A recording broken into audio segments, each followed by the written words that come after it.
Yes, yeah, so you need Brahman. So I waited 10 years. I took the first of all from Arindam Goswami, who introduced me to Sri Dhama Mayapur. And Sri Dhama Mayapur is the cynosure of all Vaishnavas in this age, because it brings us to Krishna consciousness. It brings us to the realization Sri Krishna Chaitanya Mahaprabhu. Sri Krishna Chaitanya was his initiation name for sannyas. Mahaprabhu is the Supreme Personality of Godhead. And here we are, only 530, how many is this called today? 535. 35, nice round figure. 535 years later, you and me and all of these people are here. Millions. Something like 30 million people come in this time, in this month, come to the Nadia district, now called West Bengal. So we are very blessed. Personally, I am so blessed to have had such esteemed personalities as Bhavananda Goswami and His Holiness Tamal Krishna Goswami to lead me to this place, to bring me to this place. Every one of you will have your story of how you arrived here and what you do. I wish you so much glorious pastimes and presence.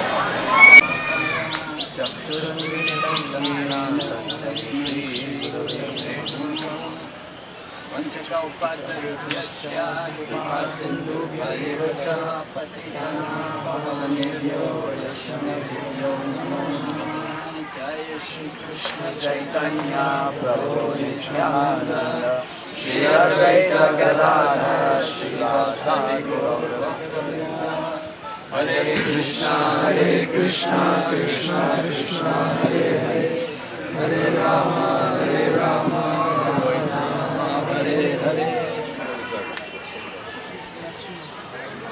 Is it on? Mic's on? Yeah. Oh, this is the next one. Okay.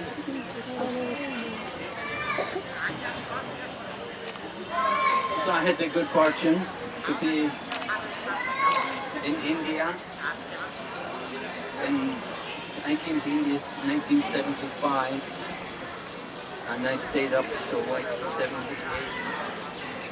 So I saw Prabhupada's Disappearance pastimes, and I saw also Tamal Krishna Maharaj taking great care to serve Srila Prabhupada.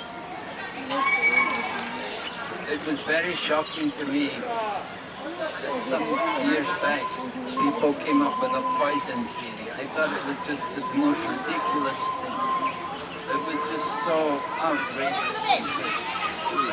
Bathed by chanting Krishna. Eternally bathed by chanting Hare Krishna.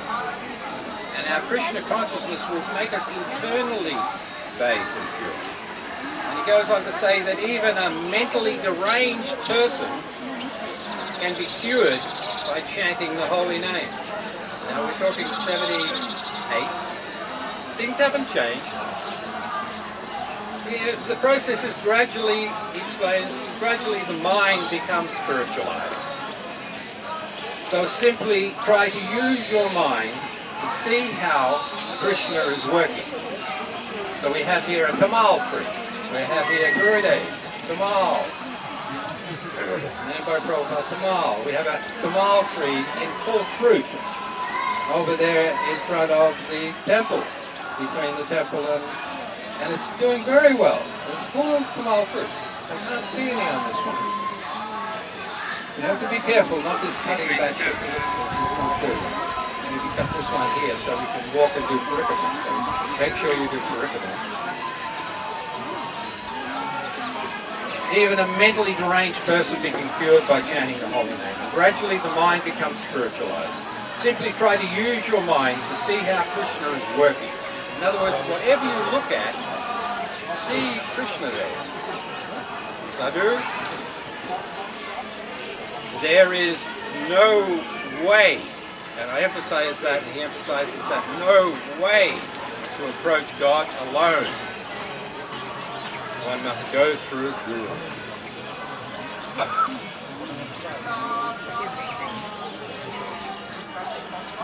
In Melbourne in 1978 in February, now Melbourne is where I took Harinam initiation in 1984. So in January in 78, February of 78, he gives a fantastic Srimad Bhagavatam class, Thursday, the world of hypocrisy. All difficulties can be mitigated by the chanting of the Lord's name, Harinam Sankirtan. Now we're in the middle, second day of a Kirtan Mela. It is not an ordinary thing. It's not a false imposition. It's not just an arrangement for 4 days. This Harinam Sankirtan kills demons. But not with an arrow so or a sword so there's guts and blood everywhere. No, it changes their mind. It changes their consciousness just simply by hearing. And one devotee asked a question. And he says, you have taken to this movement. So learn to do this. Harinam Sankirtan. Learn to do this nicely. Really, you know, we see all those signs up there. They're all brilliant signs up there in each and other hall. If you have some ability with some music, some instrument, use it. You know, use it. Wherever the situation is, you can use it to chant Hare Krishna to a certain group of people. Everyone is trying to dominate over something. He gives us example, the government over the citizens, the husband over the wife. Into Krishna is the supreme dominator. That's where we get that tendency from. But we must be subservient. We must take subservience to Krishna. And as servant, we perform and create and approach pure devotional service. It is purely to the service of Krishna, this devotional service, not for maintaining anything else, not for maintaining your griya or your ice cream. It's purely for the service of Krishna, devotional service. It's not for maintaining anything else. This is bhakti. And back then, 78, as we do now, we have to show the positive alternative. And that was a very big cat's cry in the 70s into the 80s, the positive alternative. And that was Krishna consciousness. We have to show the positive alternatives to administrators and get them all somehow inclined towards ruling in a Krishna conscious fashion. We have to get the positive alternative into the devotees. They have to be very convinced and very active about what they're doing. This is a preaching movement. And it has to be free from any blemishes. The devotee must be above the influence of Kali Yuga. If you don't follow higher authority as duty, you are no better than an animal. Guru H.H.Tamal Krishna mentioned in Melbourne, the temple there in 1978. And then he goes on to talk about Srila Prabhupada. And we know, and we'll have some talk about Srila Prabhupada and his relationship with Krishna from senior godbrothers. Srila Prabhupada, Tamal Krishna Goswami says, is the greatest personality with the greatest books. Read the books and know how to become perfect. Everything is given clearly. No one can claim, I did not know.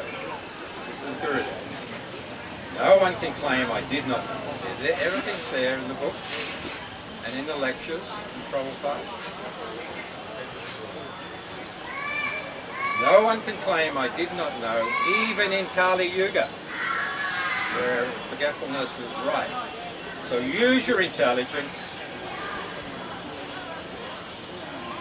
and another plug for Gurudev's recordings. He spent 1,000 hours on Brahma Samhita. So if you get that opportunity as I did, listening to him describe Brahma Samhita, get those recordings and listen to those. Brahma Samhita. Thank you very much. Hare Krishna Jai Gurudev. Sri Dhama Swami, His Holiness Tamal Krishna Goswami Ji. We're going to have more bhajan. We have to become purified to appreciate Krishna. So if not,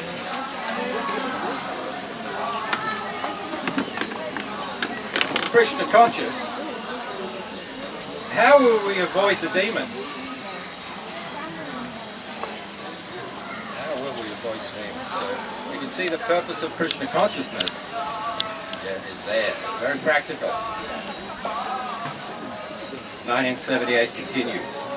Tamal Krishna Goswami. People have a doggish mentality. When the caravan of the Harinam Sankirtan passes, the dogs will bark. Now just go on chanting, Gurudev says. Don't speak philosophy. Go on chanting. That's the prime duty of life, isn't it? Then he makes a comment about the word sacred. Everybody is interested in going to a sacred place. Sacred means wherever Krishna is present. Sacred places can become contaminated. He goes on and says that even a temple can become contaminated. And it means that Dham can become contaminated. So how are we going to purify the Dham? And how do we notice if it is contaminated? I'll leave that to you, each of you, to understand that and answer that question to yourself. And if you see contamination, the answer is it must be, the Dham, the temple, must be frequented by devotees, worshippers of Krishna. And that's how the contamination is destroyed. And in practical life here, we have the Ganga here. Sacred. Came up with these crazy ideas. But anybody who witnessed, and I did witness, I saw how much love and how much care and concern the people serving Srila Prabhupada had for Srila Prabhupada. And the central figure in that was Tamal Krishna Goswami. He gave up all of his services in 1977. He gave up everything. He just left everything and came to be with Prabhupada. Because he was so intelligent, he could understand that Prabhupada's time was limited.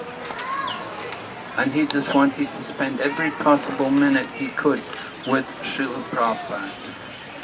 So that was one thing which I can always see with Tamal Krishna Goswami. Even after Prabhupada left, he was very chaste to Srila Prabhupada's mission and Srila Prabhupada's desire. Although after Prabhupada left, there were, when the great Acharya like Srila Prabhupada, when they leave the world, then there's always some disturbance. There's going to be upheaval. It's a very difficult time. And it really was a very difficult time for all the devotees. We were all confused. I couldn't imagine Prabhupada was going to leave us. I thought Prabhupada would always be with us. But Tamal Krishna Maharaj, he had better vision. He understood he wanted to be with Prabhupada. And he gave full energy to serving Srila Prabhupada in every aspect of his service. I remember when Prabhupada came to Juhu in 1977, it was about the summertime. So Prabhupada had just come back from the west, and he came to stay at Juhu for a few days. And Prabhupada was resting. He wasn't able to move much. He just stayed in his room, and he wanted kirtan.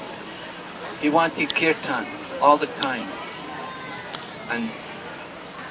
But Tamal Krishna Maharaj was monitoring who should do the kirtan.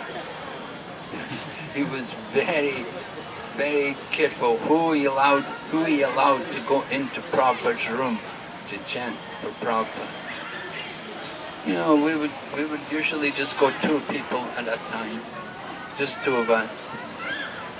When I went with one devotee, we had just very tiny kartals, very, very small kartals, and we would chant.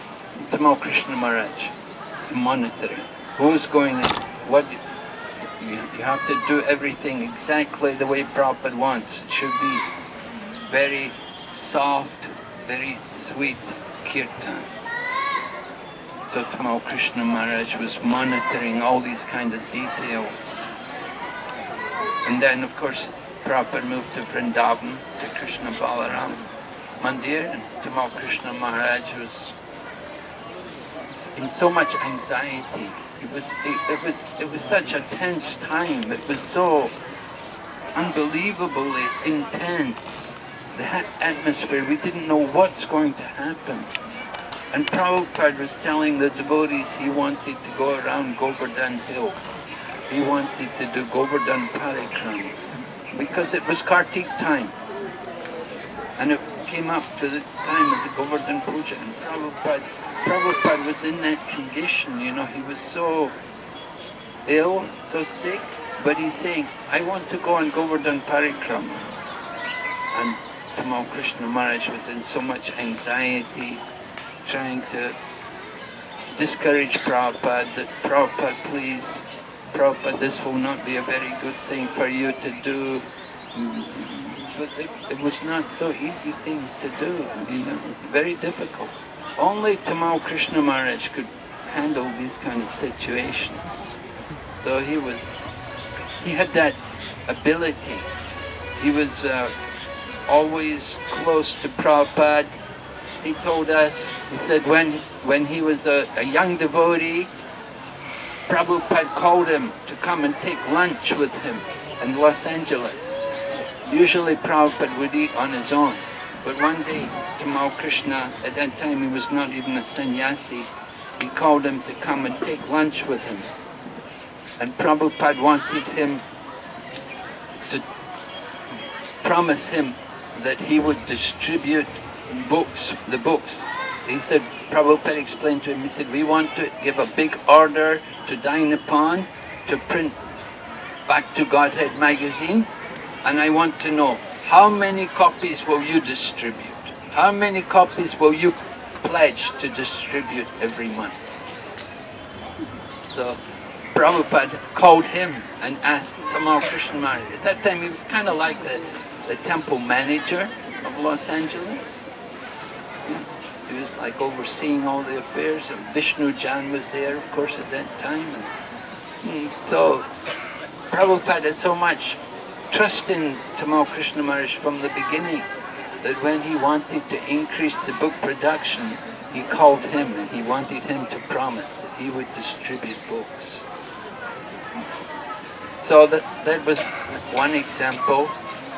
Tamal Krishna Maharaj was always thinking, what would Prabhupada do in this situation?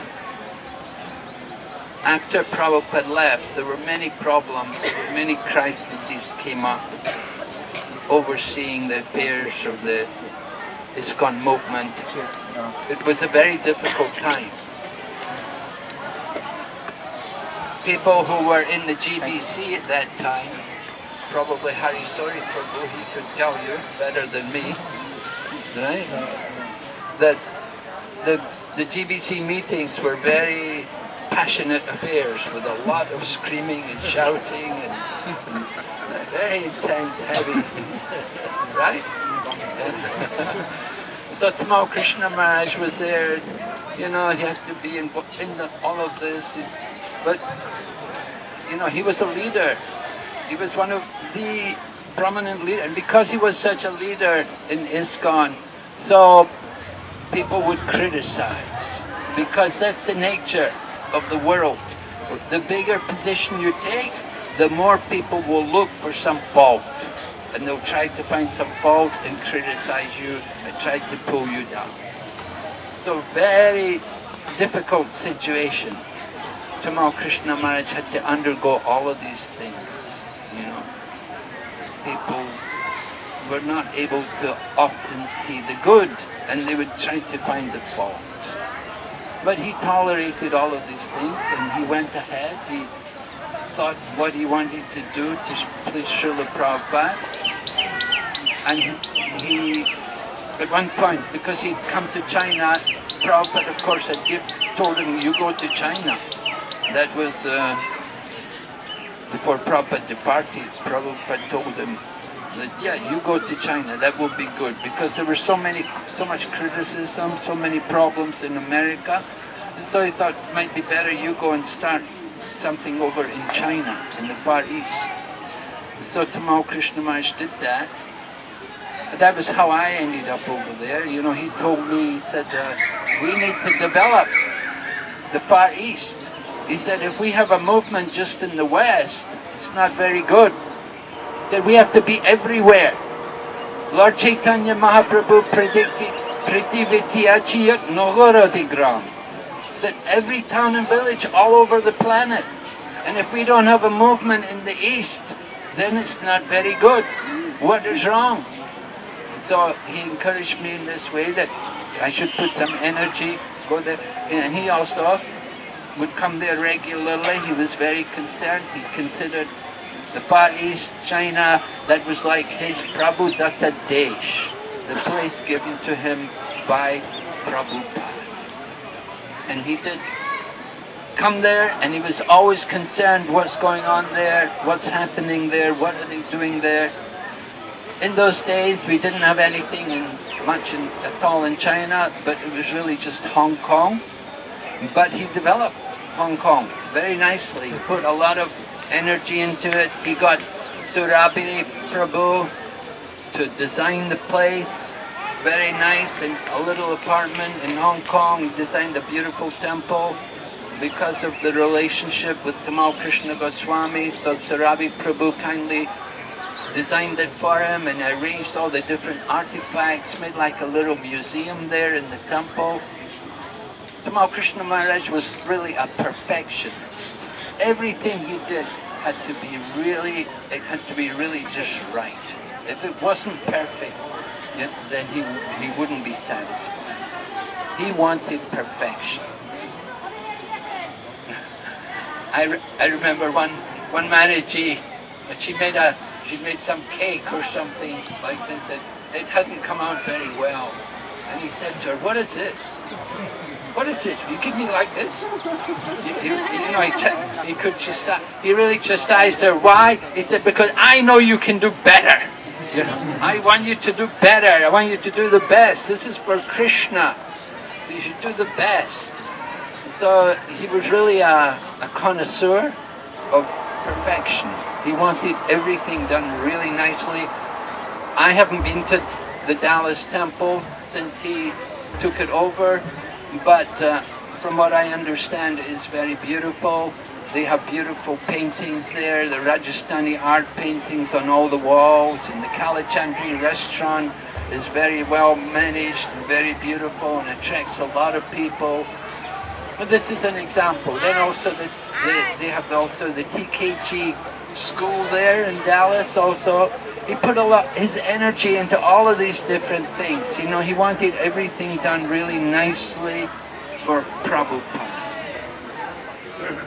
And so he wanted that we would also continue to serve Srila Prabhupada's mission nicely, that we would put our full efforts into wherever we are, dedicate ourselves to giving this Krishna consciousness.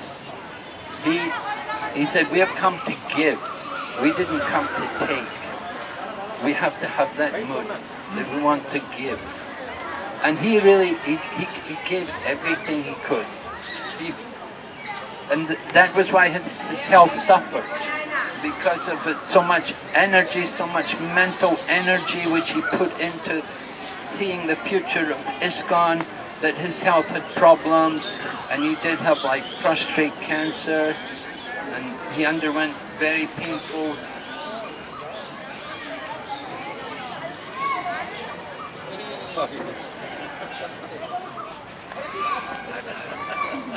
I'm sorry, it's correcting my pronunciation. I don't know the words very well.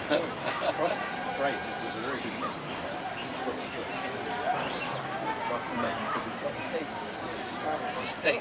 Prostate cancer. Thank you. So he suffered a lot with that also.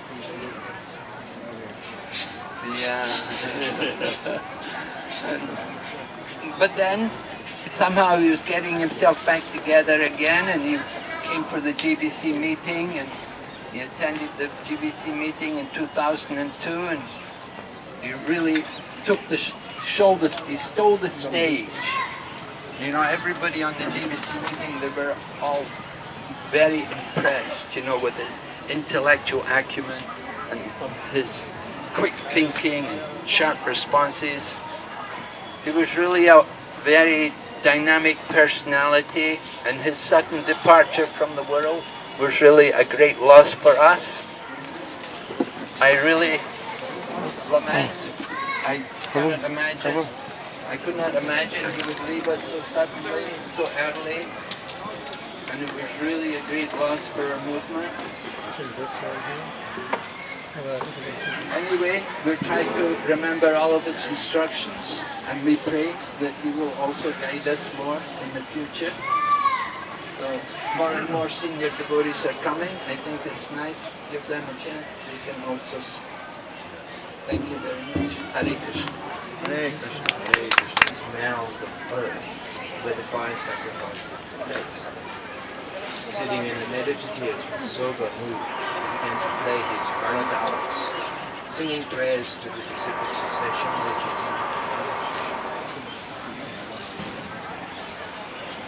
Vishnu Jan means Vishnu Jan means one who serves the devotees of the Lord. Srila Prabhupada said, handing mark his deeds. And then, looking directly into my eyes, Prabhupada asked, what are our principles? No meat, fish or eggs, no intoxication, no gambling, no diseases. I felt very close to him. he was accepting me as his eternal son and disciple. And his look was that of a most loving father. Your name is Tamal Krishna. Tamal is the name of a tree that grows in Vrindavan, because it is the same color as Krishna. The gopis, out of separation, sometimes mistake the tree to be Krishna himself, especially Srimati Radharani. Especially Srimati Radharani would embrace the Tamal tree and always took rest underneath it whenever she was feeling separation from Krishna.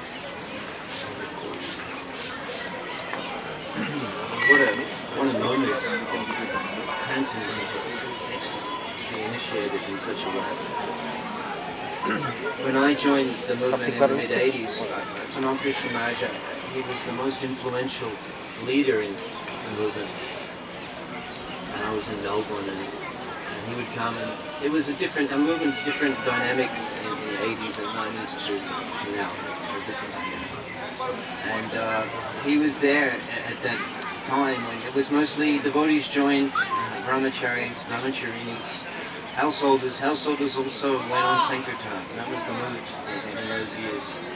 Devotees didn't have jobs. It wasn't really what we call congregation for God. And in the spirit of Sankirtan, Tamal Krishna Maharaj, that was, I think, the feature that impressed me so much and attracted me to him so much. He said one time, Melbourne was a very established temple, like the Prabhupada's temple. Like Juhu, like Los Angeles, 3 altars. Prabhupada personally set up the standard of puja. He said one time you need 16 initiated Brahmins to worship these deities. 16. He told many things to Korna about how to worship alcohol. He said you make the Raj Bhoga as though it was a 16-year-old boy who was going to take lunch. So you can imagine that the environment in Melbourne, the temple, the worship and the standard in the temple. And Tamal Krishna Maharaj says in the class, he says that Prabhupada actually wanted us to just have to keep one pujari in the temple and everyone else go out on Sankirtan. He was kind of, it was shocking to the leaders, why? Because I was a Sankirtan devotee, going on Sankirtan every day. I kind of, at the end of the class, I said, Maharaj, can you just clarify? Did you suggest that we should lock all the temple and just leave one pujari and everyone should go on Sankirtan? He said, that's what Prabhupada told him to do in Los Angeles. And the Sankirtan spirit was so prevalent. In those days we didn't have internet, we didn't have YouTube, we didn't have all the books that we have now in the movement. We had, in the back of the temple, there was Srimad Bhagavatam, Chaitanya Charitamrita, Science of Self-Realization, a few hard copy books, a few hardback Prabhupada's books, Lulamrita. that were the books that the devotees would read. And also there was Servant of the Servant. Servant of the Servant. It was like you could say the encyclopedia of Sankirtan. Servant of the Servant in itself is like a historical book on the development of the movement, particularly the Sankirtan, the development of Sankirtan. I was just reading this morning how in San Francisco, Gurudev actually, he got inspired to go on to take the devotees out on their first Sankirtan parties. They weren't doing that. A few people would come to the center, Lord Jagannath was there, they'd go to the Golden Gate Park on occasion. And then he arranged, let's go on the street and do Sankirtan. And they're the first Sankirtan parties. He coordinated. And then he lined them up. He's explaining how he bought all the turtleneck skivvies, and they were yellow and matching coloured dhoti. And he dressed all the men. And you can just imagine, he'd take over and just like tell everybody how to do it. And then he was empowered to lead the movement right from the beginning. And he said that he would he says he's like a military commander. He would inspect the Sankirtan party before they would go out on the street and, adjust the dhotis and this and that.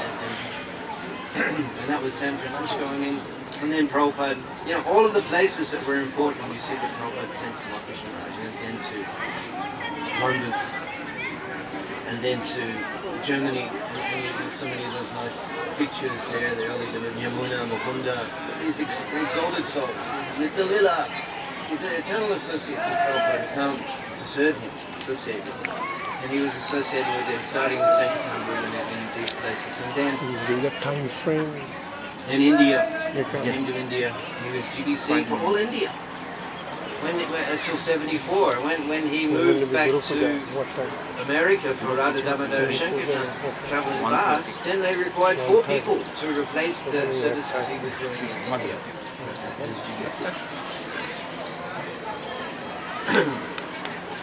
A few personal things. I remember he was coming to Melbourne, and so I was eager to get some opportunity. I was very new, and everyone was saying, "Oh, Tamal Krishna is very heavy, very heavy." So I was serving, Aniruddha was serving Prasadam, and I was just helping. Just bringing things in and out of the room. For some reason, Tamal Krishna says, "What does this guy want?" Already he was like an historical, monumental figure, you know, just a new person. What does this guy want? I don't think anyone in the movement made me feel so small. I said, I just kind of moved it on the way out. Then we had a darshan, and then I asked a question. The question was can it was after Bhavananda Goswami had the massive shoes, and so it was all that was all the topic, guru position. I said, can a guru in ISKCON now, can they elevate a disciple to the same level that Prabhupada elevated his disciples?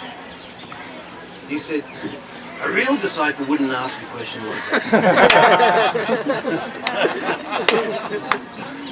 I was kind of like, I'm in that category, non-real. So it was like, at that time devotees were taking shelter of his holiness to take initiation, and I kind of thought, no, it's a little too heavy for me.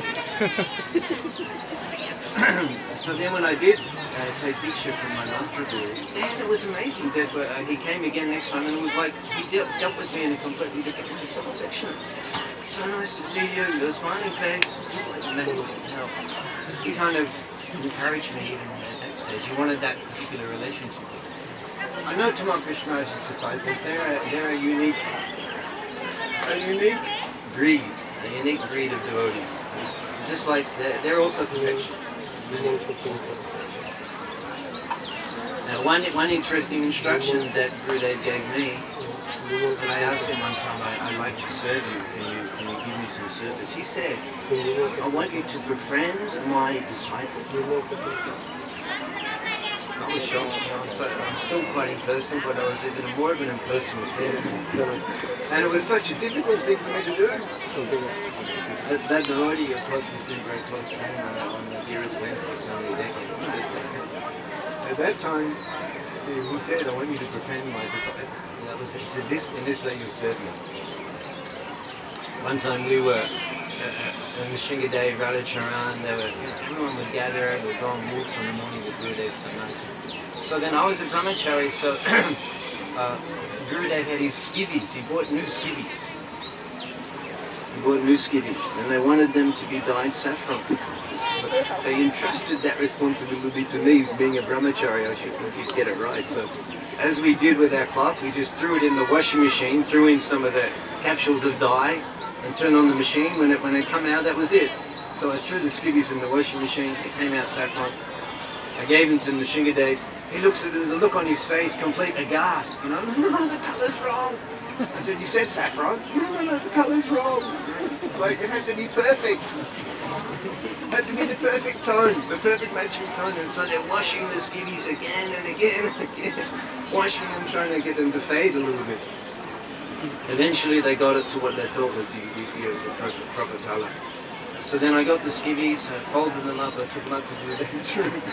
I gave him the skivvies, he looked and he said, colour is perfect. Thank you very much.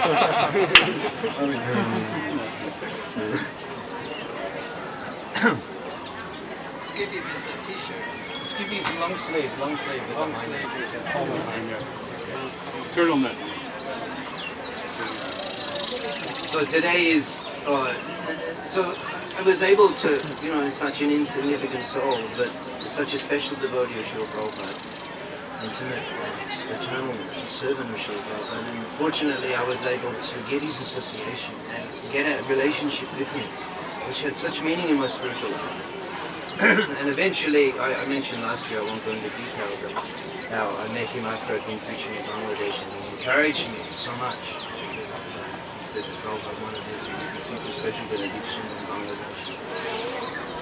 So that was very wonderful and very important to have that association and that, you know, that confirmation that he gave me. Unfortunately, in the absence of Srila Bhakti Goswami Maharaj, there's also things that I feel only he could have answered. Only he could have answered. And I can't get that answer. I wanted to ask Bhakti Goswami Maharaj, what do you think Prabhupada would feel if I'm preaching in Bengali, if he heard that? How do you think he would feel? I think he's the only one who could answer. So today's Tirabhav, and to most people who's here, I'm reflecting that, you know, we were, at that time, Janmashtami Prabhu was organizing maybe 30 or 40 speakers, maybe Mayapur Institute, Gorpanema courses. 45. 45. It was a big thing. And all the leaders were, Janmashtami Prabhu is a very persuasive personality. Very difficult to refuse. Very difficult to refuse his desire. So many leaders were giving courses. Bhakti Goswami Maharaj,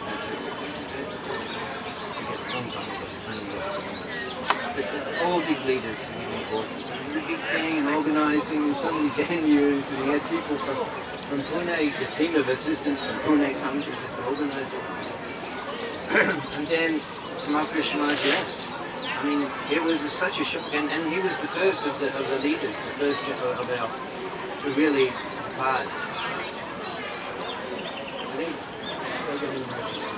But it was a big thing. It was a big thing, and it was here at this kind of festival time. And everything stopped. I've never seen. I had never seen the whole movement unite in such a way as it happened here. Goswami Maharaj. Everything just stopped. All the seminars, all the courses, all the festival programs just stopped.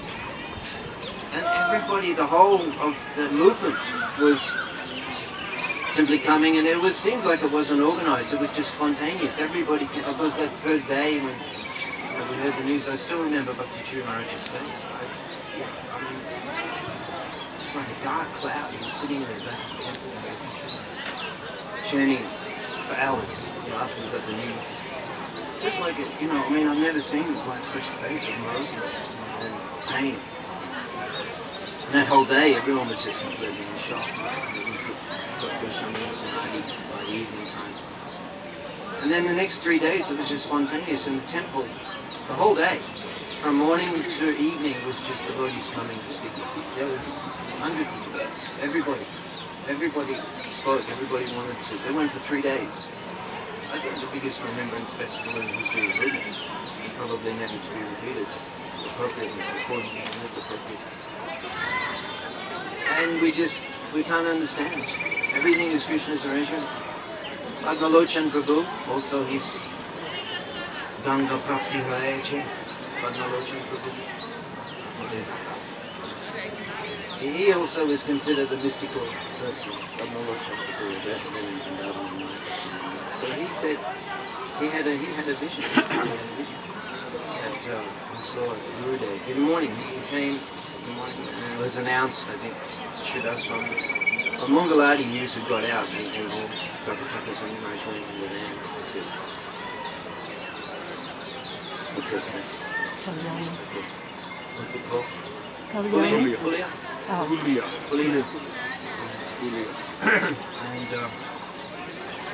And so he heard it, he was going back, or either he hadn't heard, but he got the vision as he was walking back from the temple back to his... He said he saw a vision in the sky. Prabhupada appeared in the sky. He was reaching out, and Tamal Krishna was there, reaching up over his Ganga, and joining Prabhupada, vision in the sky. So he went to carry on Prabhupada's next preaching mission, obviously, after Prabhupada called him his most trusted servant. Perhaps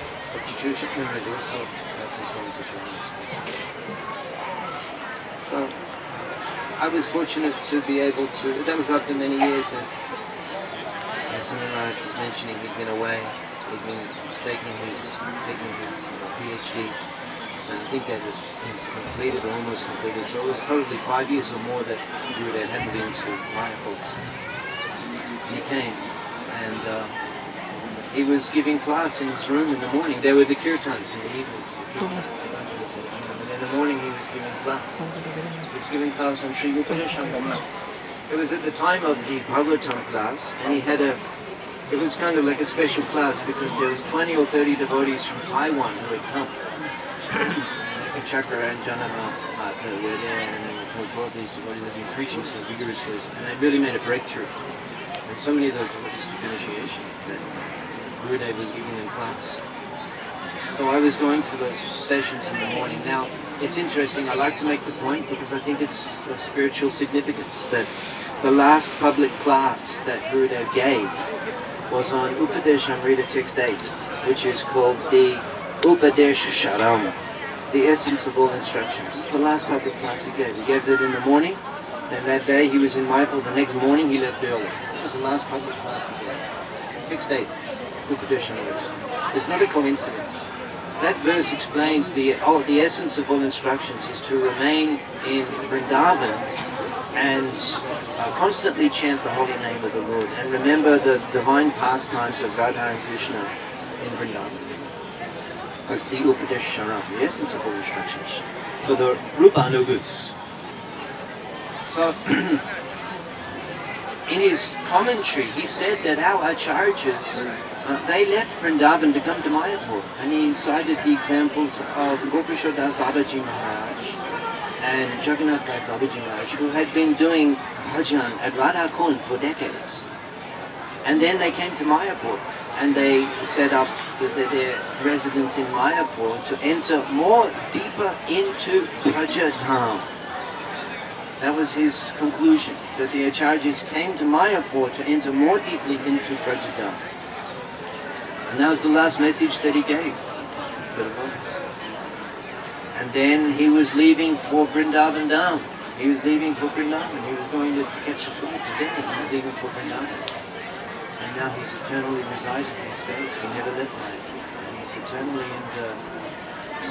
Just like Prabhupada, from the time of his initiation, he likened him to an intimate person in Vrindavan, in the association of the Lord's eternal services there. He's thought about that when he gave him his name. So he's in that mood of Vrindavan, residing here in Mayapur. Sri Dhama Krishna Goswami Maharaja here, Tirubhav, Mahamahotsav Ki Jai, Shamadeta Gomalata Shishinita Go Shidanatha.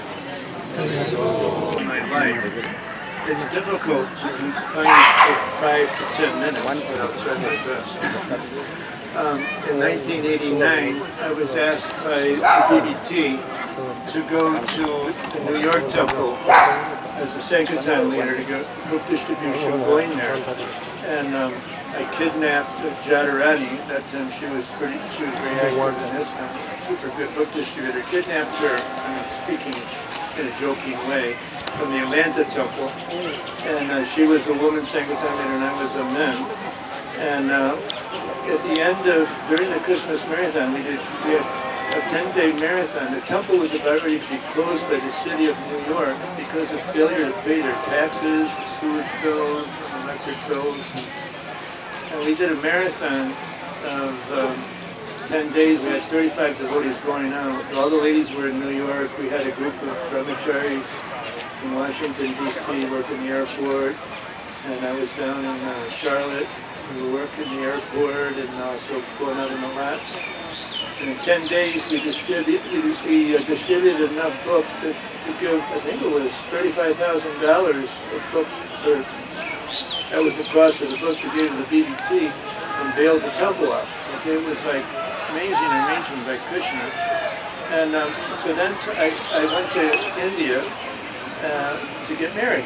Okay, so I met my wife. She was the best book distributor in Germany, London book distributor in Germany. Came back into America and was working New Orleans airport. It was really tough. And then we went into Chicago, and then Tamal Krishna Maharaj wanted to speak with me. So I called him and I said, Leslie, I want you to come down here. I've got something very important to speak with you about.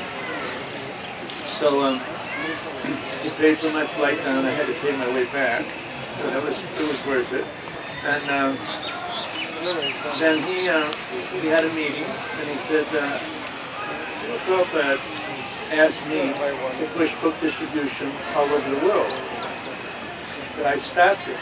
Now there's an explanation behind that. In America, the tactics that were used by book distributors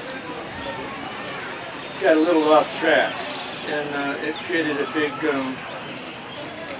disturbance amongst the media. They weren't such sattvic techniques, so to speak. Okay. So then he said, but I've been waiting. So I stopped it and asked him, Prabhupada wanted me to do this, and I've been waiting for someone like you to come along to get it going again. So he invited us to come, and the temple president, Yudhisthira, he was Peter Brewasher's assistant, Peter Brewash International, and he was, not at that time, he was full-time temple president. They put together, they wanted us to stay in one apartment. They were ready to pay $15,000 to get it renovated. So I agreed to everything. We went there, and it was so easy being Sankirtan that I didn't really have to do anything. I had to just distribute the books. Tamal Krishna Maharaj told all of us to say, you get out there. So we were working Dallas-Fort Worth Airport for the Christmas Marathon, and it was, I think there was, this in 1990, there was a Gulf War going on then, I think, and so there was enormous numbers of like soldiers going through the airport, and they were really good to distribute books to. And so we had devotees that hadn't distributed books in years, pumping out 100 books a day, 100 Bhagavad Gitas, it was unbelievable. But then the airport closed. That was because of what had happened in the past. But Tamal Krishna Maharaj had stopped book distribution because of the tactics that were being used by the book distributors. So then I went to Philadelphia. That was still open. I took a group of devotees with me. And then I went back. My wife was pregnant. I went back. There was going to be a big festival on the Srimad Chaturdashi. It was about the time my wife was expecting our first child. And at that time, just before I came back to New York, Goswami wanted me to come and meet him in New York, and we had this meeting, and he had 35 new bhaktas that he had, the Krishna Fest. He and Goswami and Dhanadhar Goswami had Krishna Fest in Washington, D.C. They had 35 new bhaktas, and they wanted me to come and bring them up. So they said, whatever you do, don't say anything to Tamal Krishna Maharaj about this. Okay. And so anyway, somehow the word got out. There was Radhananda Swami was there, Pritu, former GBC, Rohini Sutta, who was the biggest book distributor in Switzerland.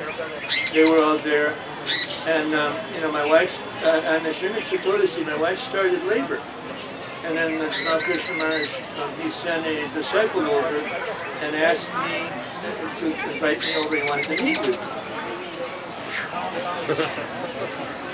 So anyway, Radhananda Swami are there, Rohini Sutta, Pritu, Tamal Krishna Maharaj, and then Tamal Krishna Maharaj, he chastised me for 1.5 hours. And it was really good. It was like, he identified every fault that I had, and he let me have it, big time.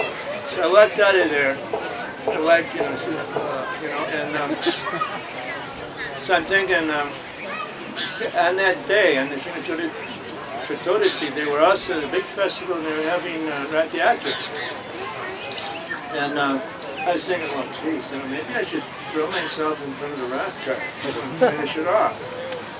But then he sent another disciple over and knocked on the door, and then he said, Maharaj wants you to come over for lunch. Okay, so maybe this was the dessert I was waiting for, I don't know. But anyway, I just am sitting there. My brain is so numb I couldn't hear any of the conversation. And so then I left, and I was determined I was going to go because book distribution was going all right in Dallas, mainly grahastas, but these were all new devotees, brahmacharis, so I saw much more potential with that. So after, so then I go back, and my wife, 46 hours later, delivers a baby, and it was a long walk, and then she was in the hospital, and then we come back in to the temple to take, so the baby could take the blood, actually, to take darshan of the deities for the first time in Krishna is giving class. So he interrupts the class and he starts glorifying my wife because she was going on in book distribution up until 2 weeks before the birth. And I think he said a few good things about me, but I don't remember that. Anyway, we decided, after a month, when my wife recovered, then we just loaded the van and went to the East Coast. And then I've got probably 3 minutes left. Are you timing on Guru actually? Yeah. About 3 minutes? Okay. So then I was accustomed to going to Vrindavan every Kartik. So I went to Vrindavan, and on Prabhupada's disappearance day, I was waiting in line to pay Prabhupada at the Abhishek that they have right in the temple courtyard there. And I just happened to be standing behind Tamal Krishna Maharaj. And he turned around and he said, "Oh, Janmashtami." And I said, "Maharaj, I just wanted to thank you so much for so expertly chastising me. It was very beneficial." And so that's the end of that pastime. I have more, but we'll just leave that at that because I think my time's here. But it was a very memorable experience, right in the middle of, actually, one last point. I was working with Shesha. He was the North American DBT trustee and at that time. And I called him up and told him what had happened. And he said, he couldn't help but laugh, when he heard, about the Krishna. I said, Chess, it was actually an hour and a half. I timed it. An hour and a half I was sitting there. And, but anyway, then, I forgot to tell the bottom line, and he said, when he turned around and said, "What's the message?" And I said, "Thank you so much for chastising me that morning." And then Maharaj is such a compassionate and deep thinker. He said, "Janmashtami, I shouldn't have done that. I'm really sorry. I know you had your mission." Okay, so that kind of closes that particular pastime. I have one more, but I don't have time. This was a real case about Mayapur. Just before he left. I can do it? No. Okay. I talked him into it. Sold the book to Guru Dakshin. Okay, so this was the first time, as Tul Krishna Prabhu had mentioned, that Maharaj had come back in to Mayapur. It had been out like maybe 4 years or so on his PhD. And of course, what he was doing the PhD for was he was going to take over. He took the PhD to establish Mayapur University. That was his thinking. And he was, the GBC had given him the responsibility of not only developing the Mayapur University, but also developing the TOVP. And he took it on with a vigor. He was just working on his dissertation, PhD dissertation. He finished all the coursework. And so as soon as he saw me, I offered obeisances to Prabhupada before Mangalarti one day, and Krishna was just standing by the side of Prabhupada. He called me over and gave me a big hair hug. And I said, I know he's got a plan for me. So we actually, like 4 days before he left, he called me up to his room for a meeting. And I knew what it was about. We started talking about Mayapur University, and then Brahmananda and Shivaram Swami came in, and that was the end of the meeting. It didn't happen. And then Maharaj left. But I knew that was what was in his mind. He said, boy, the Mayapur Institute is really going well. And this is when he was hugging me. And then he said he wanted to meet with me. So, anyway. it brings tears to my eyes to remember this because it just was amazing what his capabilities were in terms of getting things done. He was Prabhupada's right-hand man in that regard. Okay, you name it. And it was difficult, Krishna Maharaj could take on. Hare Krishna.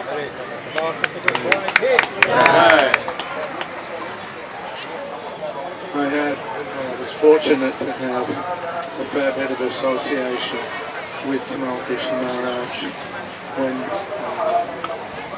Prabhupada was on the planet but very ill, and Tamal Krishna Maharaj had become his permanent secretary. And I've just finished actually writing up a diary that I was keeping from October 1977. It begins with the decision to bring Prabhupada from Bombay down to Vrindavan, and then there was that last 6 weeks immediately before Prabhupada departed. So I had booked in to be Prabhupada's visiting GBC secretary for the month of October. Prabhupada had a system where he had a permanent secretary, and he also had a visiting secretary who could, any GBC or sannyasi could come and spend 1 month traveling with Srila Prabhupada. So I was a new GBC at that time. In March of '77, I took my leave from Prabhupada's personal party, and he sent me back to Australia, and then we were GBC there. So I was there just a month or 2 months, and we got the message that Prabhupada had gone back from Rishikesh to Vrindavan. This was in May of 1977, and that he had said that he was going to leave his body. So all the GBCs were called to Vrindavan. By the time the news got to me, I was out on travelling Sankirtan somewhere in Australia, so I got the message a bit late. But when I arrived, the immediate emergency seemed to have subsided a bit, and so I spent 2 weeks there, and during that 2 weeks I booked in with Tamal Krishna Maharaj so that I could be the visiting GBC for the month of October. So I went back to Australia, and then at the end of September, because Prabhupada in the meantime, he had gone to London on his last overseas tour, and then he came back in a hurry due to medical reasons. So when I arrived on September 29, then Prabhupada was in his new quarters in Bombay, but he had lost so much muscle mass and fat from his body, it looked just like skin and bone. So he was not mobile, he was spent all day lying on the bed, and in the background there's the constant noise of the construction of the Juhu Beach temple construction going on. So after I had arrived in the evening, Prabhupada called all the senior men into his room, and he asked us whether he should stay in Bombay or whether he should go back to Vrindavan. So when it came, we had to individually say what we thought was the right thing. So when it came to my turn, I had not quite tuned into the mood at that point. I just arrived at 3:30 in the morning, and so I asked whether it was for health or for preaching. So Prabhupada said it's for health. So from that then I voted that he should go down to Vrindavan. The idea was that if it was for preaching, the Bombay Jewel Beach Temple property was just about to be completed, and they were preparing to get ready for a grand opening.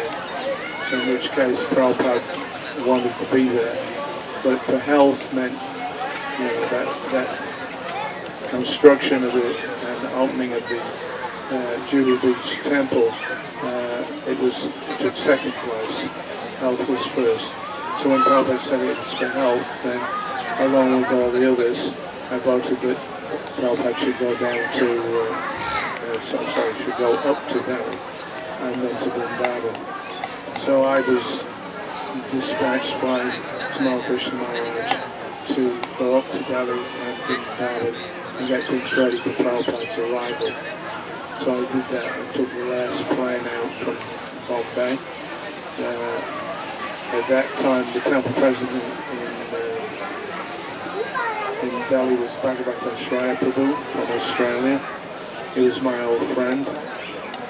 So I discussed with Tamal Krishna Maharaj what was required for Prabhupada to come back to Vrindavan. And the first thing that we got was that double bed. Yeah, everybody's been to Prabhupada's quarters, I'm sure, in Vrindavan. So I told Bhagavat we need a double-sized bed because in Vrindavan, Prabhupada's bedroom is quite small. You can only get a few people in.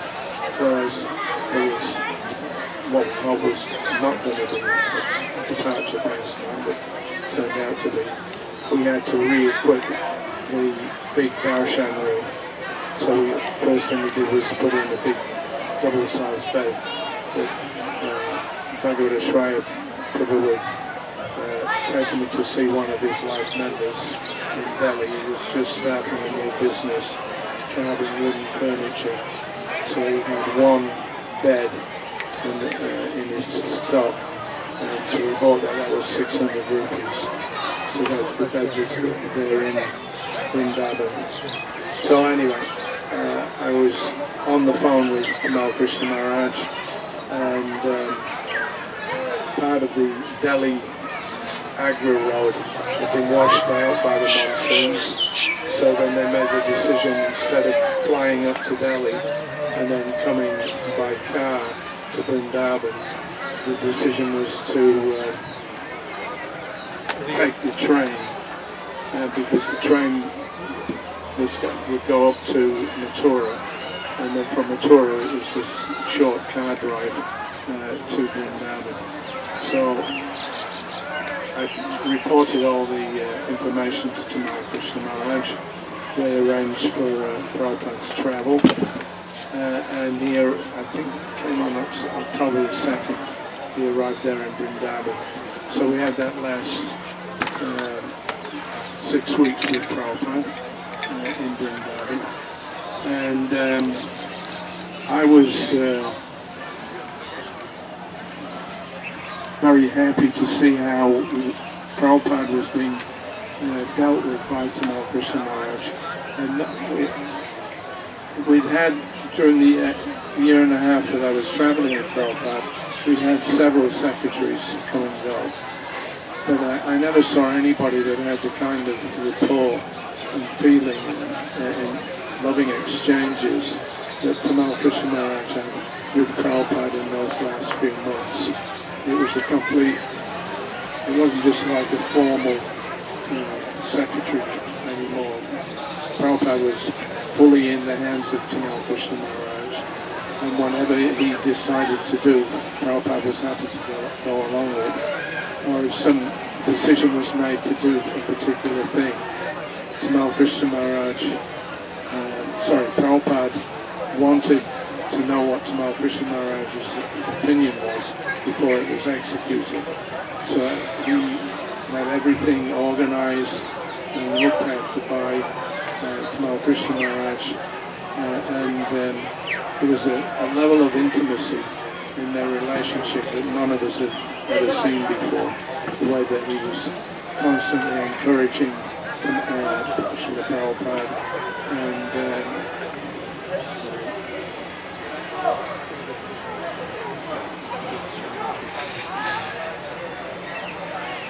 just hold on a second. So anyway, that was, I stayed for the month at the end of October, and then I was due to go back to Australia. So I was in a bit of a puzzle, because on the one hand, it looked like Prabhupada's disappearance was imminent. On the other hand, we always had this hope that, just like Kashipu or various yogis were able to transform their bodies. You know, Hiranyakashipu was living just in the skeleton practically. So similarly, Srila Prabhupada's body was finished actually at that point. But we always had this hope that somehow or another he would recover. So it was a dilemma for me personally. I had a desire to rejoin the Prabhupada's party, but at the same time he'd given me this preaching field in Australia. So I was a bit confused about what I should do. And so I talked with Tamal Krishna Maharaj, and he came up with a good solution, where he suggested that I could go for 1 month to Australia and preach, and then come back to Vrindavan for 1 month and be with Prabhupada, and back and forth like that. Saswant Maharaj, Atreya Rishi, they also made the same arrangement. So that was my idea. And that was kind of like the role of the relationship that I had personally with Tamal Krishna Maharaj. He was like my elder brother, but he was the one that I always went to for advice when I got stuck on some point philosophy or activity.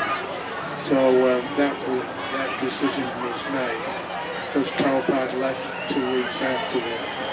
But I'm just, yeah, so the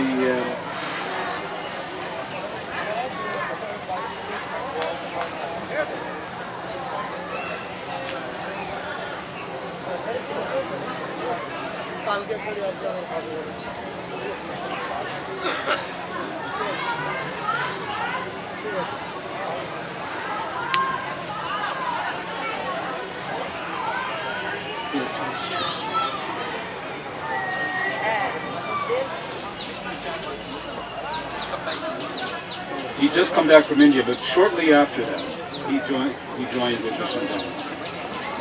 Yeah, I don't, that part I don't remember. But I remember my first impression, I should say, of Tamal Krishna Maharaj was going up to Boston to observe the new dynamic duo. They were not new, actually, because they had been a dynamic duo in San Francisco years in the beginning.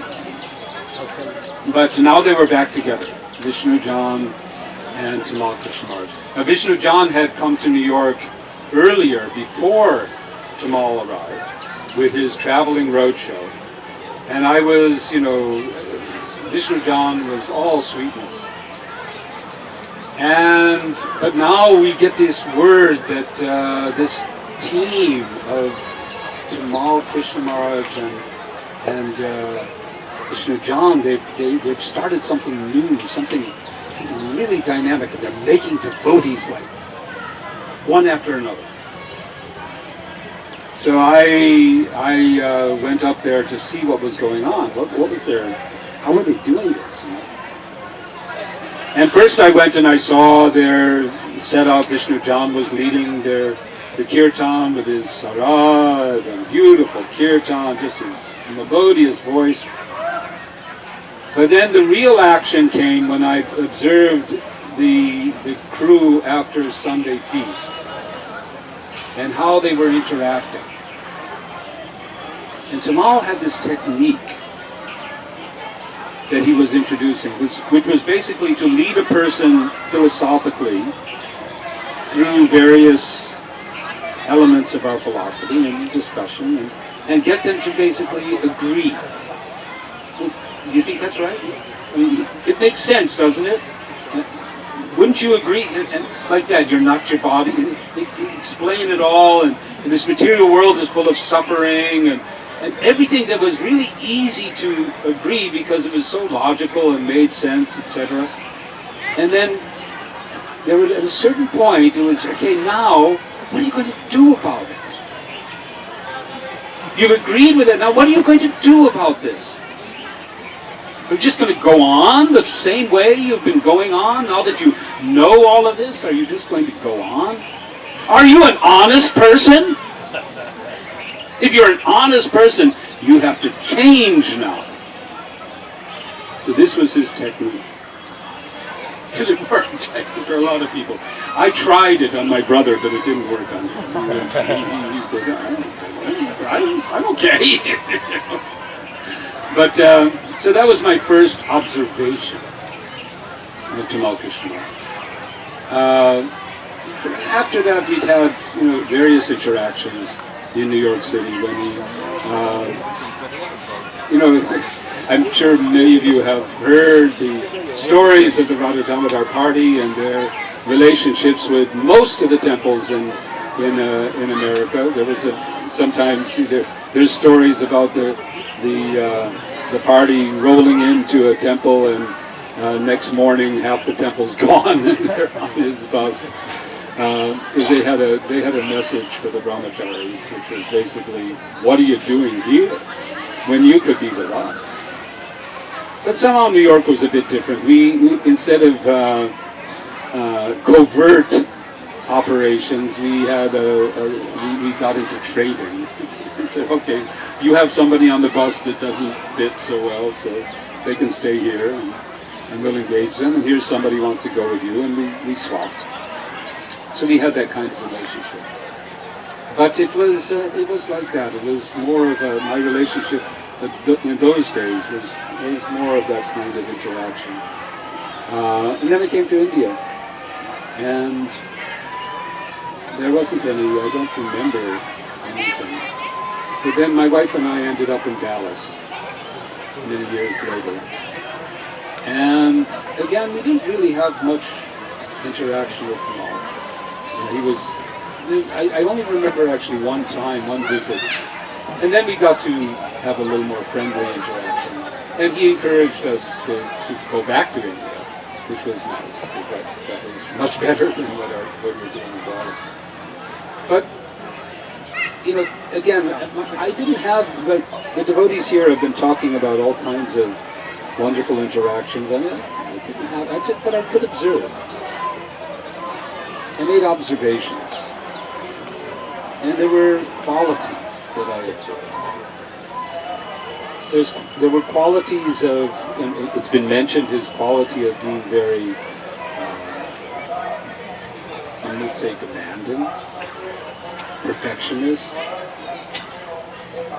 But there always seemed to be that other side that would come out, that made you understand, helped you understand that whatever was demanding or was not being done with any ill feeling, but just really out of love. Out of love and a sense of responsibility to communicate what he had learned in the service of Srila Prabhupada. Because Srila Prabhupada would give him that kind of training. Of course I wasn't there, but I've read and I've heard about the extent to which Srila Prabhupada went to train Srila Tamal Krishna. Beginning with that famous story of in Los Angeles. Has anyone told the story of... you told that story? This is the first story and it's. I encourage everyone, if you haven't heard it from his own lips, you should hear his story in his memories in Siddhanta series. And he tells the story of how he was called into Srila Prabhupada's room. I'm sure it's one of those classics that has to be repeated. Because it is the beginning, I believe, of his training in some ways. And she'll probably give this discussion with Tamal Krishna. He said, there's a vast universe. And within this vast universe, there are so many, many, many planets. And one of those planets is the planet Earth. And on this Earth planet, there are so many countries. And one of those countries is the U.S. And in this country of the U.S., there's so many, many cities. And one of those cities is Los Angeles. And in Los Angeles, there's so many streets. One of those is La Cienega. And in this La Cienega, there's one house. And in that house, there's this one Tamal Krishna who thinks he's the Lord of everything. But this was, and you have to hear Maharaj tell it in his own words. But it was the beginning of his training. Srila Prabhupada didn't mince words with Tamal Krishna. He called, trained him by exactitude to do things right with Krishna. And so when Tamal would give us the same training, it was in that mood of how can we better serve Srila Prabhupada. So that's one observation. The other observation that I hold is the observation of his keen intelligence, his keen ability to analyze, understand, to think out of the box. He was probably one of the first in our movement to really, really think out of the box when he built up the Radha Damodar party. Some may say that Srila Prabhupada's order for him to go to China was in some way a reaction, because he was also thinking out, maybe out of the box in a direction that didn't really make so much. But because if you study the history of 1976, when his party was there, I recall arriving in Mayapur and coming to Srila Prabhupada's room and seeing him with about 3 or 4, maybe 5 other danda-wielding sannyasis all huddled in front of Srila Prabhupada, and the mood was palpable. How there was a revolution. The saffron revolution was being cooked up. And it really succeeded. But anyway, it was thinking out of the box, ready to take risks, ready to do anything. Going to London was another one of those. But all throughout his life we see this intelligent, analytical, inventive, innovative approach how to spread Krishna consciousness. One of my last interactions with Tamal Krishna Maharaj was the same year that he came back to Mayapur. In addition to rejoining the GBC meetings, he also rejoined our Mayapur project development committee meetings. And again, that thinking, he was looking around the room and saying, this is not going to work. All of our plans, everything that we were thinking about how we were going to develop Mayapur, look at us! What do we know? What have we done of this magnitude and scale? We are babies in this field, but we have friends. We have friends in industry who have built projects and developed projects double the size of what we're doing here. We need to bring them in. Very correct. He had other ideas that were just thinking out of the box. And it's actually taking us. I know that today, that suggestion, that advice is finally sort of getting taken up with the Mayapur development. So his determination, his attention, doing the best for Srila Prabhupada. With love.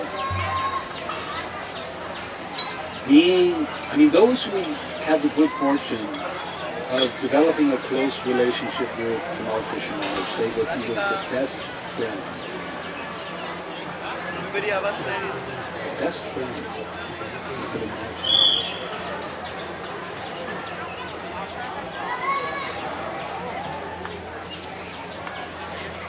We have that.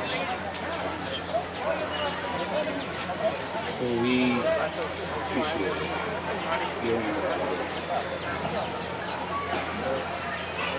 I'm sure I could have been, like Janmashtami has pointed out, I'm sure there are many times that I deserved and might have received the kind of attention.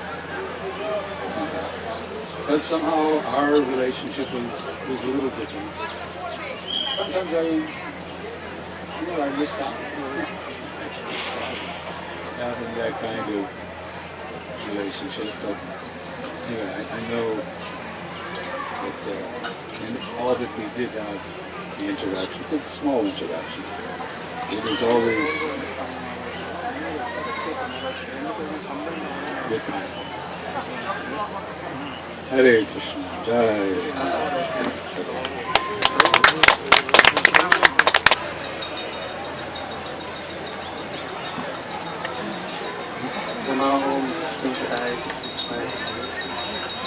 Krishna Goswami,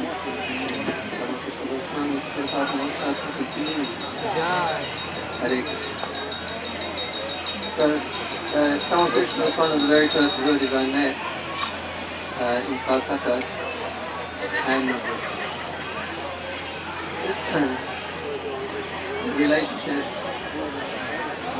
I had with him. He was like my elder brother. All of my god brothers, I consider him, I still consider him.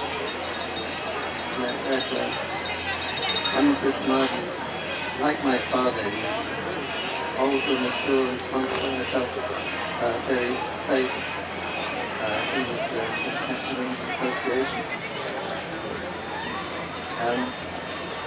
And he was a very powerful spiritual personality. And one time we were in the town country Goshi's house. His birthday and one minister invited me to his birthday party. Anyway, we were having kirtan in front of these deities. He has 25 deities in his town country.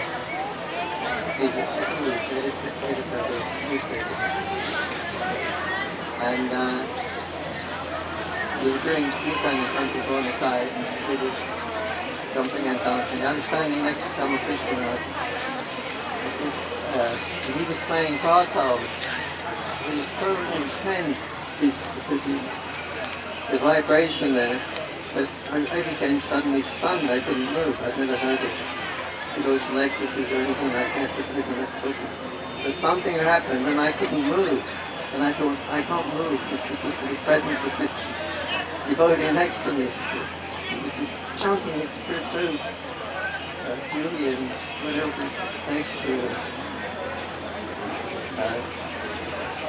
to make you understand that even it was a spiritual transcendental experience full of intensity.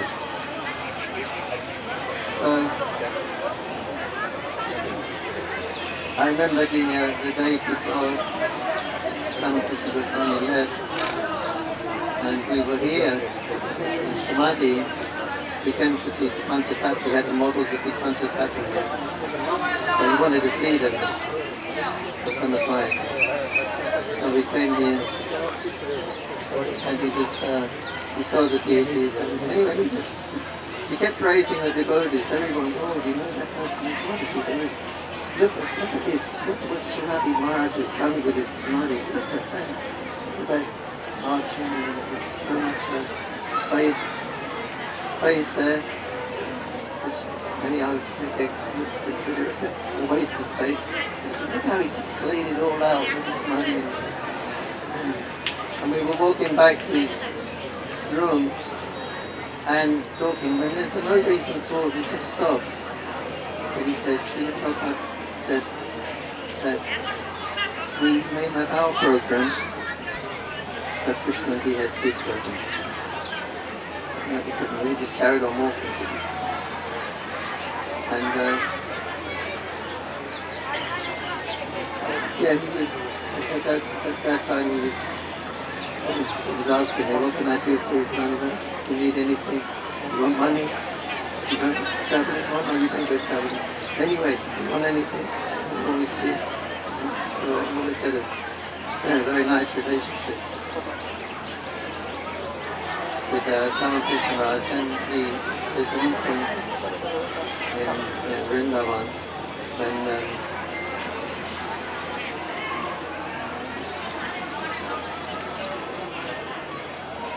at the time of Prabhupada, Tamal Krishna Raj is here about.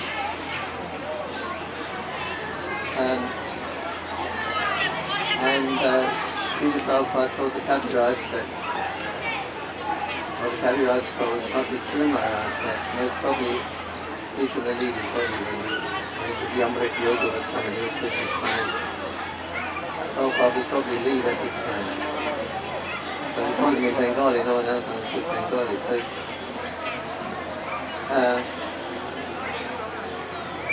Bhakti Sri Maharaj went with Tamal Krishna Maharaj, they were in the next room, and Bhavananda Maharaj.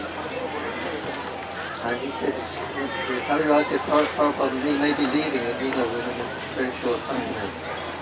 What should we do? We haven't planned for this. Last thing we really wanted to discuss. But now it's like it's an actual fact, he's going to leave. So what's next? What will be the next step? And then all of a sudden, there was such a high vibration, and they all stood up. Tamal Krishna, Arindam Roy, stood up, and they run to the next room, where Prabhupada was laying, and Prabhupada was dead. And about 2 weeks later, on the Vishalini,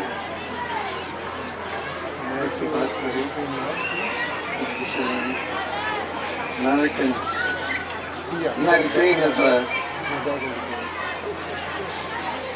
Sri Prabhupada, and he said to Prabhupada, why did you leave us like that? Why did you leave? And Prabhupada said, because Tamal Krishna Maharaj and Bhavananda Maharaj, they are Krishna. I did not like to leave in that way. Hare Krishna.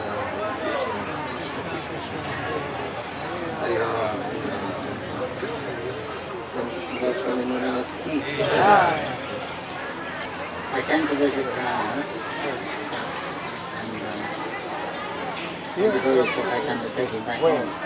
You can come here and we'll visit. My mother to bring me back home is not be the case. And so I was in India for a while before, so I was initiated by some Maharaja. And so a little argumentative, the devotees were preaching, so I was trying to hold up and push back. And I was in a heated argument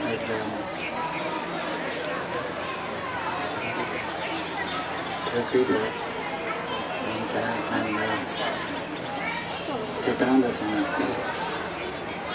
Anyway, I soon realized I can't repeat these people. I better read these books and find out what philosophy is. So I can't defeat these people. I'll have to read their books and understand their philosophy.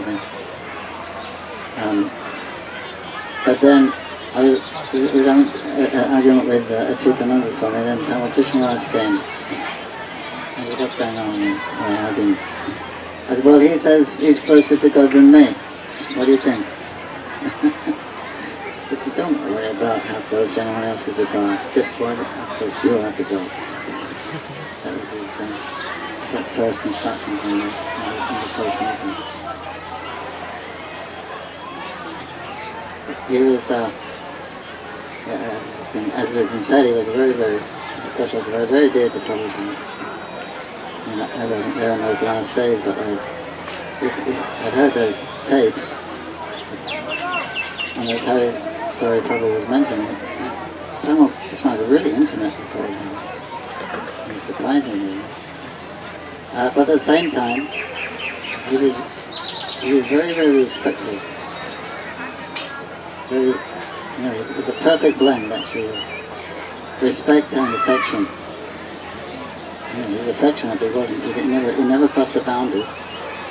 But he's talking to Sri Prabhupada like, he was his caretaker, his father, his whatever, because, Prabhupada put himself in his devotee's hands at that time. It's quite interesting, because you can hear those tapes, you can see that relationship he had with Prabhupada at that time was just, way beyond. Abilities.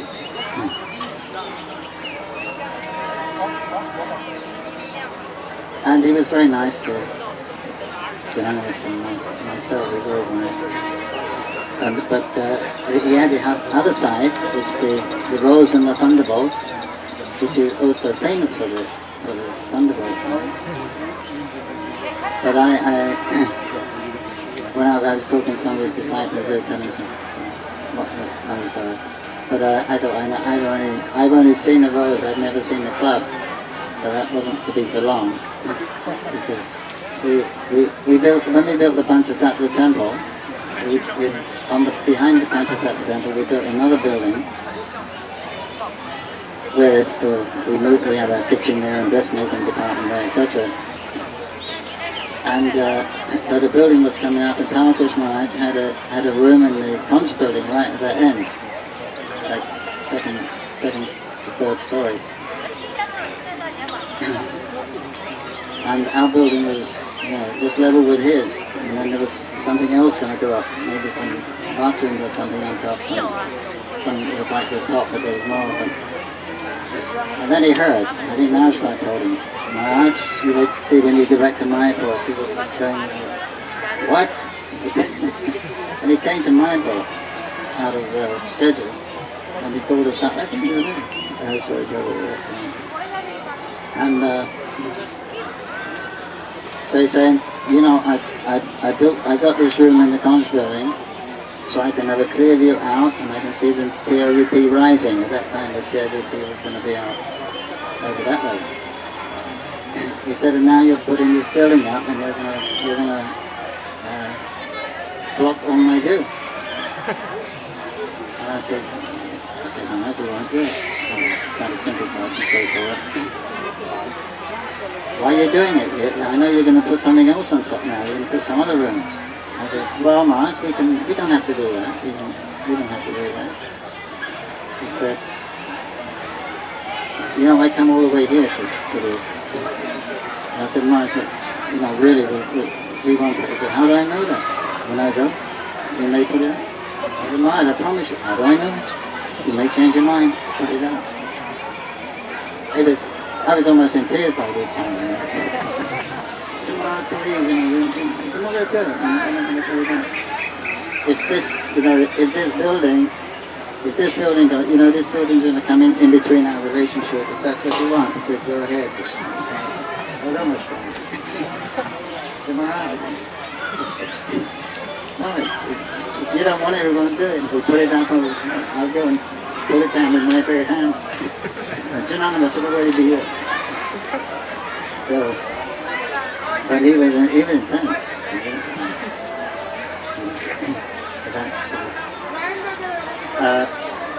But that was his personality. He had all those sides.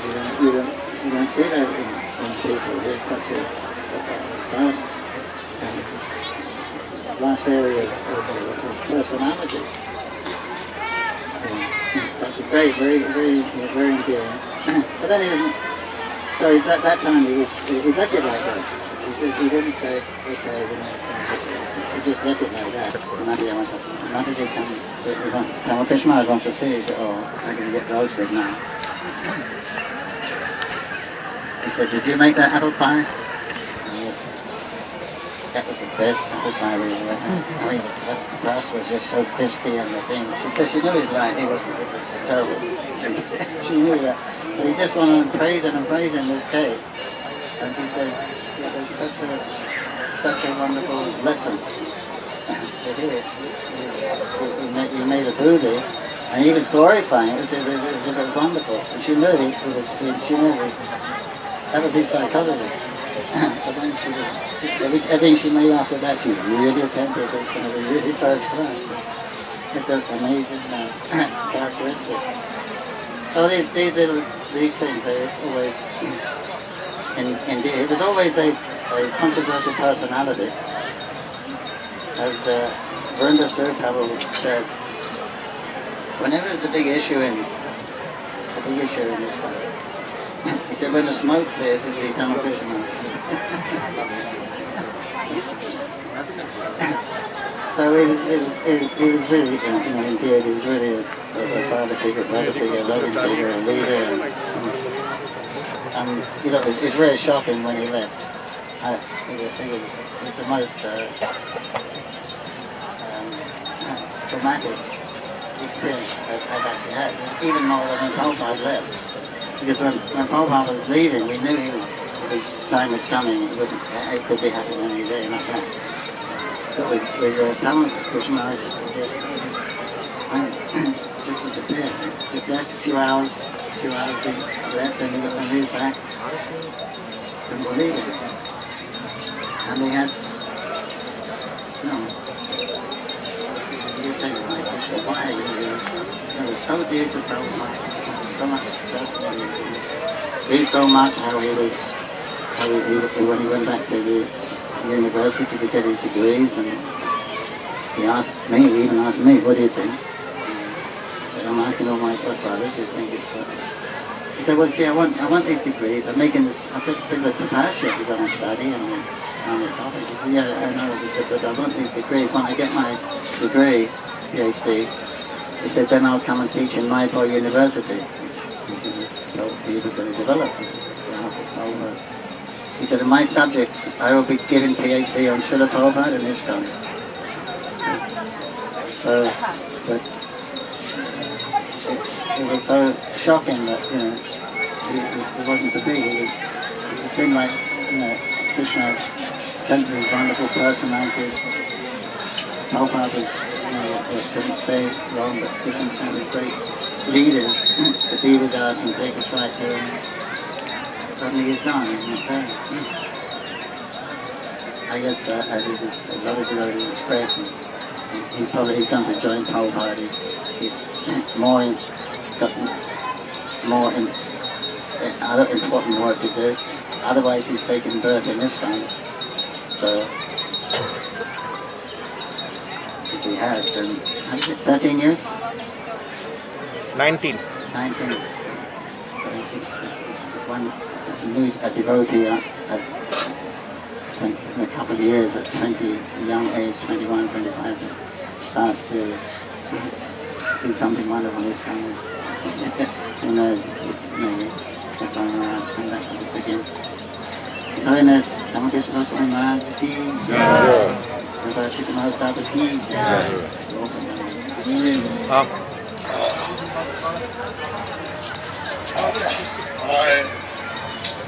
I was very fortunate to have his association.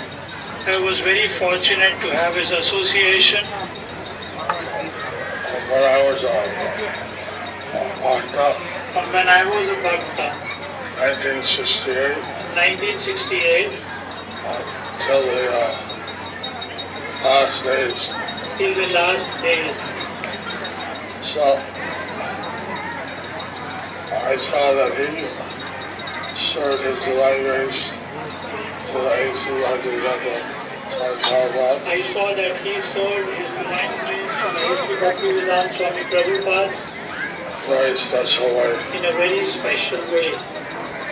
He was able to understand the mood of the divine grace He was able to understand the mood of his divine grace and all that his valuable service. and offer his valuable service. So, it also added a lot of spiritual influence to the TCB. He also added a spiritual influence over the GBC meetings. That they have the meetings in the morning and the afternoon. He was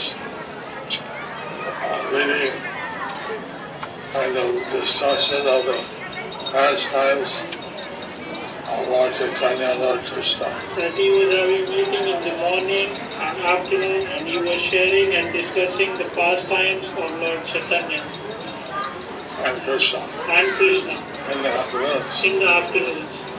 So, like this, his association was very inspiring. Like this, his association was very inspiring. They also gave special Chinese hats for the Prikrama. He also gave the special Chinese hats for the parikrama. And our president went to Bollywood, told him to preach in China. I was present when Srila Prabhupada told him to preach in China. And although this was an impossible task, Although this was an impossible task the president at that time, at that time, he took it up as Prabhupada's instruction. he took it up as Srila Prabhupada's instruction. So like this, many different things he did. So like this, there are many different things he did. He was a real pioneer. He was a pioneer. He saw how to expand the preaching unlimitedly. He showed how to expand the preaching unlimitedly.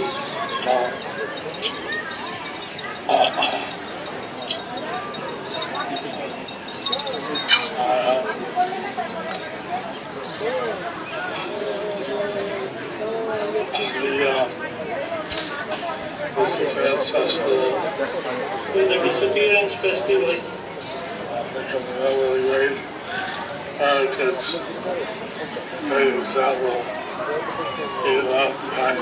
we can inherit the great example he left behind. All his followers, disciples, and friends That he wants all his followers, disciples, and friends to engage 电力不足，请充电。 so-called love service. to engage themselves fully in Srila Prabhupada's service. 电力不足，请充电。 We have him as a brother and someone always 电力不足，请充电。 We consider ourselves blessed to have him as our godbrother and also as someone who 电力不足，请充电。 always being us satisfied.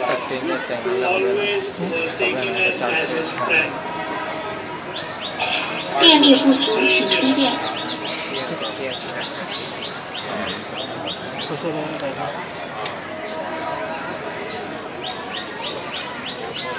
电力不足，请充电。 That's the sound of the battery on our PA going. Ram Ram Hare Hare Krishna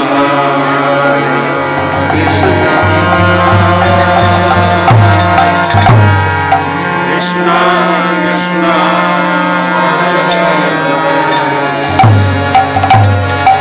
Hare Rama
Krishna Krishna Hare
Rama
Rama Rama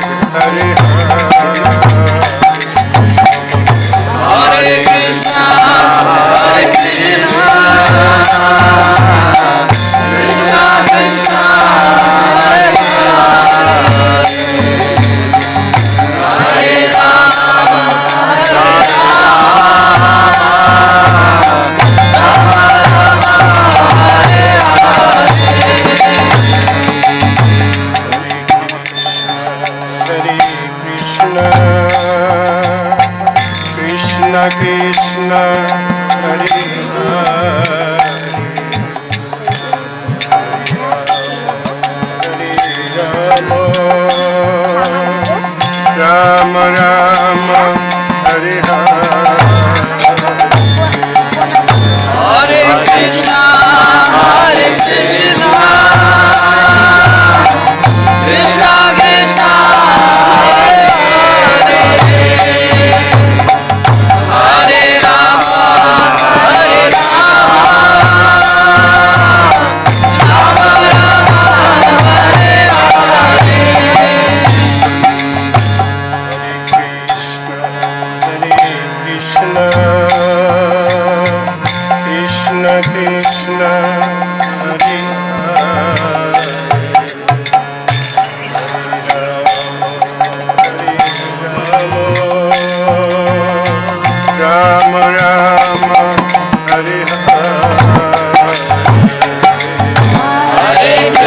Krishna Hare Hare Hare Rama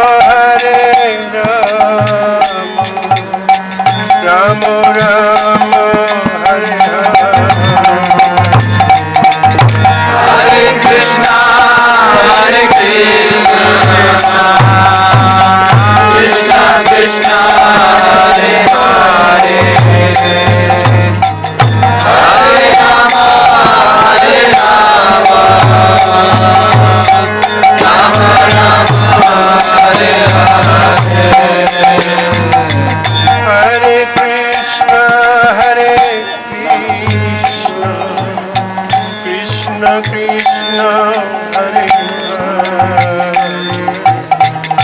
Hare Rama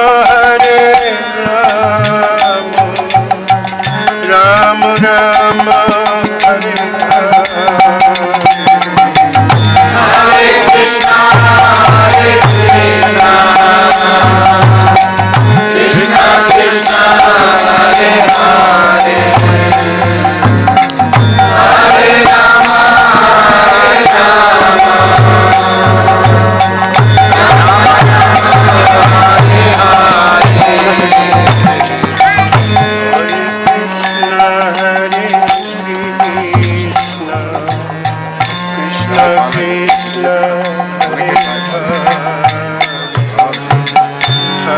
Rama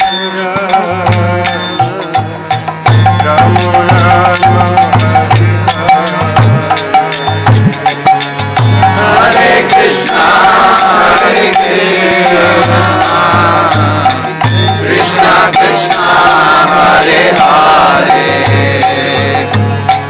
Hare Rama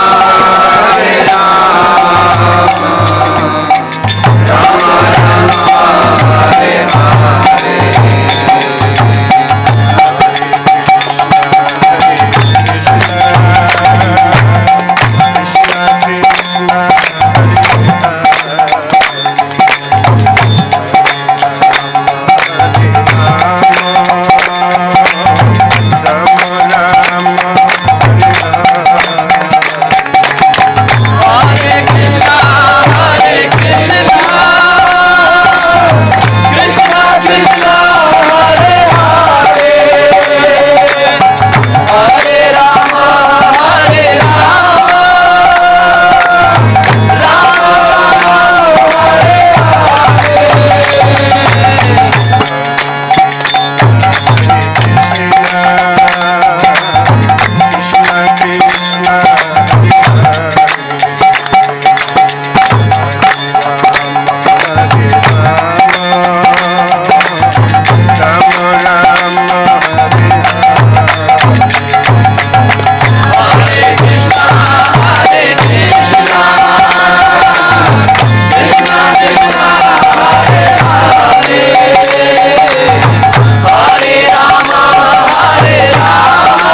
Tamal, Krishna Goswami Maharaj ki jai, Jagat Guru Srila Prabhupada ki jai, Hare Hare Bol.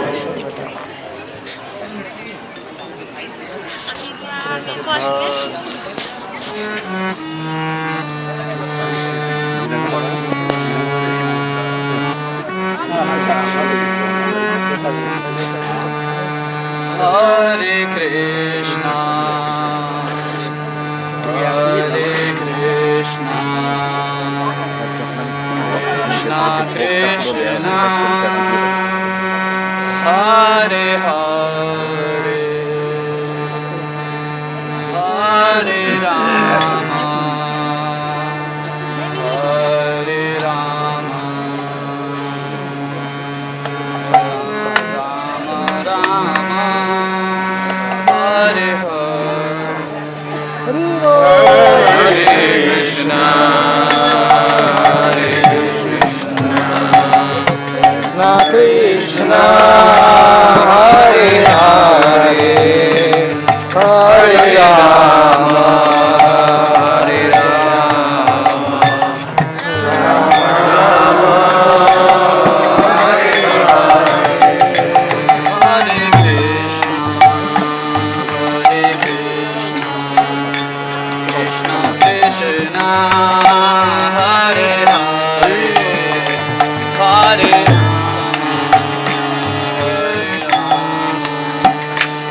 Rama, Rama, Hare Hare, Rama, Hare Rama, Rama Rama, Hare Hare, Hare Krishna, Hare Krishna, Krishna Hare Hare, Krishna Prestaya, Bhutale, Srimate, Tamala Krishna, Goswami, Iti Namine, Esha Pushpanjali, Harindri Namaha,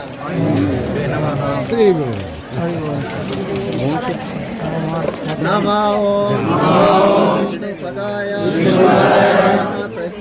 Krishna Prestaya, Bhutale, Srimate, Tamala Krishna, Goswami, Iti Namine, Esha Pushpanjali,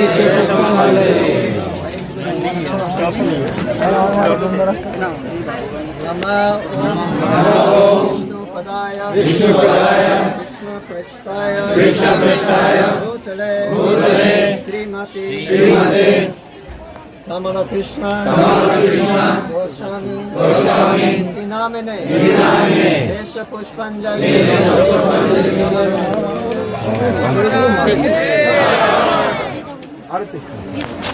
Sri Gurave Namaha, Namo Vishnu Padaya, Krishna Prestaya, Bhutale, Srimate, Bhaktivedanta Swami, Iti Namine, Namaste, Saraswati Deve, Gauravani, Charine, Nirvishesha, Sunyavadi, Paschatya, Desatharine, Namo Vishnu Padaya, Krishna Prestaya, Bhutale, Srimate, Bhaktisiddhanta, Saraswati, Kishoraya, Sakshat Parakamurtaye, Vikralambara Sambhave, Bhujayate Namaha, Namo Bhakti Vinodaya Chitananda Namine Gauri Shakti Sarupaya Rupanuga Varayati Shri Gaura Guru Pranam Mantra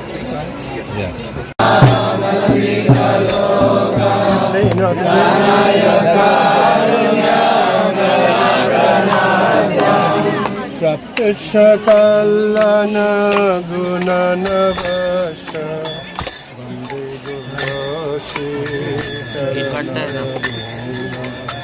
Praptishakalana gunanavasha Vande Gurvashi Vande Gurvashi Charanaravinda